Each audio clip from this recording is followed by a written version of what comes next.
Chapter 4. Mr. Cuss talks to the stranger. The stranger rarely left the inn by day, but in the evening he would go out, wrapped up to the eyes, whether the weather was cold or not, and he chose the loneliest paths. His glasses and bandaged face under his great black hat would appear suddenly out of the darkness to one or two workmen going home, and one night Teddy Henfrey, coming out of the Dog and Duck, was frightened by the stranger's white, round head. He was walking hat in hand, lit by the sudden light of the open inn door. It seemed doubtful whether the stranger hated boys more than they hated him, but there was certainly hatred enough on both sides. Of course, they talked about him in Iping, and were unable to decide what his business was. Mrs. Hall said he discovered things, that he had had an accident, and that he did not like people to see the ugly marks on his body. Some said that he was a criminal hiding from the police, and others that he was part white and part black, and if he chose to show himself at fairs, he would make a great deal of money. A few thought that he was simply and harmlessly mad, and in the end some of the women began to think that he was a spirit or a magician. No one liked him, for he was always angry and never friendly. They drew to one side as he passed down the village street, and when he had gone by, young men would put their coat collars up and turn the edges of their hats down and follow him for a joke. Cuss, the doctor, was interested in the bandages and bottles. All through April and May he wanted to talk to the stranger, and at last he could bear it no longer and went to visit him. He was surprised to find that Mr. Hall did not know his guest's name. "He gave a name," said Mrs. Hall. This was untrue, "but I didn't hear it properly." She thought it seemed silly not to know the man's name. Cuss could hear swearing inside the parlour. He knocked at the door and entered. "Please forgive me for breaking in on you," said Cuss, and then the door closed and shut out Mrs. Hall. She could hear the sound of voices for the next 10 minutes, then a cry of surprise, a moving of feet, a chair being knocked over, a laugh, quick steps to the door, and Cuss appeared, his face white, his eyes staring over his shoulder. He left the door open behind him and, without looking at her, went across the hall and down the steps, and she heard his feet hurrying along the road. He carried his hat in his hand. She stood behind the bar, looking at the open door of the parlour. Then she heard the stranger laughing quietly, and his footsteps came across the room. She could not see his face from where she stood. The parlour door shut loudly, and the place was silent again. Cuss went straight up the village to Bunting the vicar. "Am I mad?" Cuss began as he entered the little study. "Do I look like a madman?" "What happened?" asked the vicar. "That man at the inn." "Well?" "Give me something to drink," said Cuss, and he sat down. When his nerves had been steadied by a glass of wine, he said, "As I went in, he put his hands in his pockets, and then he sat down in his chair. I told him I'd heard he took an interest in scientific things. He said yes. I tried to talk to him. He got quite angry. Well, he told me that he had had a piece of paper. It was important, most valuable. A list of— Was it medicine? I asked. Why do you want to know? Was his answer. In any case, this paper was of great value. He had read it, put it down on the table and looked away. Then the wind had lifted it and blown it into the fire. He saw it go up the chimney. Just as he told me that, he lifted his arm. The sleeve was empty. I could see right up it. What can keep a sleeve up and open if there's nothing in it? How can you move an empty sleeve like that? I asked. Empty sleeve, he said. Yes, I said, an empty sleeve. It's an empty sleeve, is it? You saw it was an empty sleeve? He stood up. I stood up too. He came towards me in 3 very slow steps and stood quite close. You said it was an empty sleeve, he said. Certainly, I said. Then, very quietly, he pulled his sleeve out of his pocket again and raised his arm towards me, as though he would show it to me again. He did it very, very slowly. I looked at it, holding my breath. Well, I said, clearing my throat, there's nothing in it. I was beginning to feel frightened. I could see right down it. He put it out straight towards me, slowly, slowly, just like that, until it was 6 inches from my face. Just imagine seeing an empty sleeve come at you like that. And then... well, something. It felt exactly like a finger and a thumb pulled my nose. Bunting began to laugh. There wasn't anything there, said Cuss, his voice rising to a shout at the there. You may laugh if you like, but I tell you I was so shocked that I hit his sleeve hard and turned round and ran out of the room. I left him. Cuss stopped. It was easy to see that he was afraid. He turned round in a helpless way and took a second glass of wine. When I hit his sleeve, he said, I tell you, it felt exactly like hitting an arm. And there wasn't an arm. There wasn't any arm at all.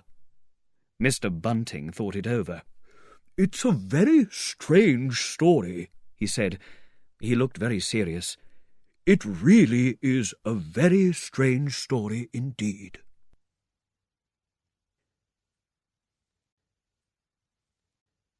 Chapter 5. The Robbery at the Vicarage. The robbery at the Vicarage happened in the early hours of Whit Monday, the day when Iping held its spring fair. Mrs. Bunting, it seems, woke up suddenly in the stillness that comes before the sunrise, with a strong feeling that the door of their bedroom had opened and closed. She did not wake her husband at first, but sat up in bed listening. She then clearly heard the sound of bare feet coming out of the next room and walking along the passage towards the stairs. As soon as she felt sure of this, she woke her husband as quietly as she could. He did not light the lamp, but put on his glasses and a pair of soft shoes, and went out of the bedroom to listen. He heard quite clearly someone moving in the study downstairs, and then the sound of a violent sneeze. At that, he returned to his bedroom, armed himself with the poker, and went downstairs as silently as he could. Mrs. Bunting stood at the top of the stairs. It was about 4 o'clock, and the last darkness of the night had passed. There was a faint light in the passage. The study door stood half open. Everything was quiet and still, except the sound of the stairs under Mr. Bunting's feet, and the slight movements in the study. He heard a drawer being opened, and a sound of papers. Then came some swearing, and a match was struck, and the study was full of yellow light. Mr. Bunting was now in the hall, and through the half-open door he could see the desk, an open drawer, and a lamp burning on the desk. But he could not see the thief. He stood there, considering what to do, and Mrs. Bunting, her face white with fear, walked slowly downstairs after him. They heard the noise of coins, and knew that the thief had found the housekeeping money, £2 and 10 shillings in gold and silver. That sound made Mr. Bunting very angry. Holding the poker firmly, he ran into the room, closely followed by Mrs. Bunting. "Come on, my dear." And then Mr. Bunting stopped. The room was perfectly empty. But they knew that they had heard someone moving in the room. They stood still for half a minute. Then Mrs. Bunting went across the room and looked behind the curtain, while Mr. Bunting looked under the desk and up the chimney, and pushed the poker up into the darkness. Then they stood still, looking at each other questioningly. "I was quite sure," said Mrs. Bunting. "The lamp," said Mr. Bunting. "Who lit the lamp?" "The drawer," said Mrs. Bunting, "and the money's gone." She went quickly to the doorway. "Who in the world—" There was a loud sneeze in the passage. They rushed out, and as they did so, the kitchen door closed. "Bring the lamp," said Mr. Bunting, and led the way. As he opened the kitchen door, he saw the back door opening. The garden beyond was lit by the first faint light of sunrise. He was certain that nothing went out of the door. It stood open for a moment, and then closed with a loud bang. They searched outside for a minute or more before they came back into the kitchen. The place was empty. They locked the back door and examined the kitchen and all the rooms thoroughly. There was no one to be found in the house, though they searched upstairs and down. When daylight came, the vicar and his wife were still searching by the unnecessary light of the dying lamp. "Of all the surprising events, this is—" began the vicar for the 20th time. "My dear," said Mrs. Bunting, "there's the servant coming down. Just wait here until she has gone into the kitchen, and then go upstairs." Chapter 6.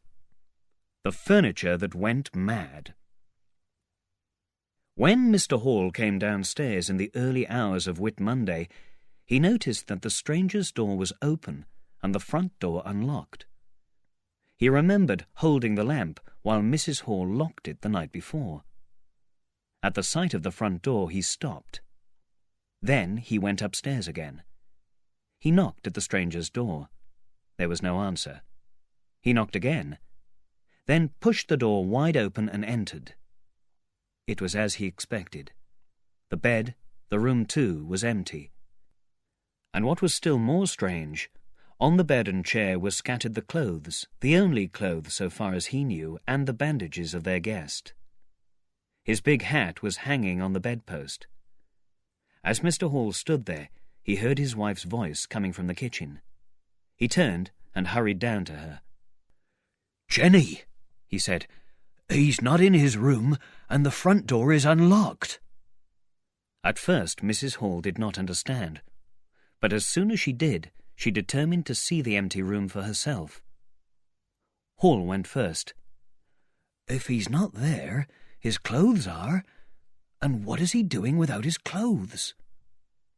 As they came out of the kitchen, they both thought they heard the front door open and shut, but seeing it closed and seeing nothing there, neither said a word to the other about it at the time. Mrs. Hall passed her husband in the passage and ran on first upstairs. Someone on the staircase sneezed. Mr. Hall, following 6 steps behind, thought that he heard her sneeze. She, going first, thought that he was sneezing. She threw open the door and stood looking round the room. "What a strange thing," she said.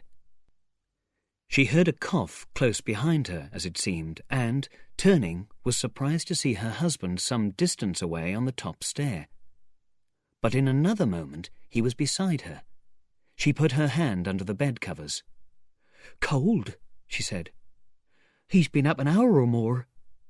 At that point, a most unexpected thing happened. The bed covers pulled themselves together into a pile and then jumped violently off the bed. It was just as if a hand had thrown them to one side. Then the stranger's hat jumped off the bedpost, flew through the air, and came straight at Mrs. Hall's face. Next, a piece of soap flew from the washstand. Finally, the chair threw the stranger's coat and trousers carelessly onto the floor, laughed in a voice very like the stranger's, turned itself round so that its 4 legs pointed at Mrs. Hall, seemed to take aim at her for a moment, and then moved quickly towards her. She cried out and turned, and the chair legs landed gently but firmly against her back and pushed her and Mr. Hall out of the room. The door shut loudly and was locked. The chair and the bed seemed to be dancing for a moment, and then suddenly everything was still. Mrs. Hall was left almost fainting in Mr. Hall's arms in the passage.